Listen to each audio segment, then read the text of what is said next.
জীবনের কিছু কিছু ক্ষেত্রে কথা বলাটা যেরকম জরুরি, আবার কিছু কিছু পরিস্থিতিতে চুপ থাকাটাও বুদ্ধিমানের কাজ।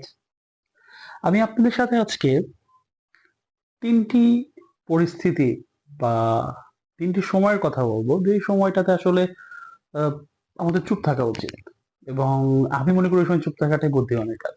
ফার্স্ট যে বিষয়টা, সেটা হচ্ছে যদি আপনি এমন কোন একটা সিচুয়েশনের মধ্যে থাকেন বা একটা পরিস্থিতির মধ্যে থাকেন, যে পরিস্থিতিটাতে আপনি রেগে গিয়েছেন, ওই সময়টাতে কোনো বিষয় নিয়ে যদি ডিসকাশন হয়, তাহলে ওই সময়টা আমার মনে হয় চুপ থাকা উচিত। কারণ ওই কথাই আছে যে রেগে গেলেন তো হেরে গেলেন।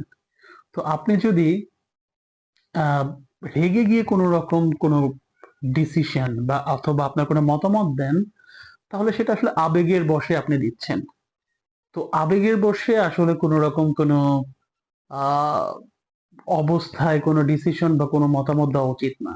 আমাদেরকে বিবেক দিয়ে চিন্তা করে আহ যে কোনো কথা বা যে কোনো মতামত দেওয়া উচিত।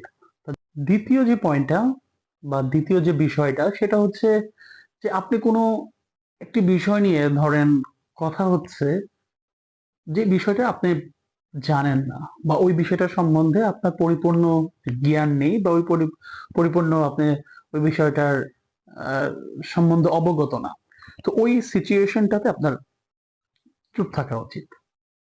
কারণ ওই সময় যদি আপনি যে কোনো রকম মানে ওই আলোচনার মধ্যে আপনার যে বিষয়টা মানে এক্সপার্টিস যদি মানে আপনি অ্যাপ্লাই করতে যান, তাহলে হিতে বিপরীত হতে পারে, বিকজ আপনি ওই বিষয় সম্বন্ধে জানেন না। থার্ড আরেকটি বিষয় আমি আপনাদের সাথে শেয়ার করবো, 3 নাম্বার যে পয়েন্টে, সেটা হলো যে আম, কেউ সমালোচনা করলে আমার মনে হয় তখনও চুপ থাকা উচিত। তো দেখা যায় কি যে আপনি আপনার ইনস্ট্যান্ট আপনি একটা কাজ করছেন, তো আপনি এটা পজিটিভলি চিন্তা করে কাজটা করছেন।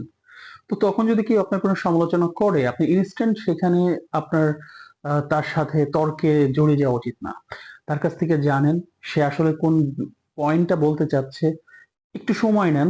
তখন দেখা যাবে যে যদি আপনার ভুল হয়, তাহলে আপনি সেখান থেকে শিখে নিতে পারলেন, জেনে নিতে পারলেন যে কোন ভুলটা হয়েছিল। আর যদি আপনার ভুল না হয়, তাহলে আপনি জিনিসটা তাকে বুঝিয়ে বলতে পারলেন। বাট যেটা হচ্ছে, সমালোচনা করলেই সাথে সাথেই আমার মনে হয় না অ্যান্সার বা মানে তাকে জবাব দেওয়া উচিত। ইনস্ট্যান্ট ওই মুহূর্তটা চুপ থাকা উচিত।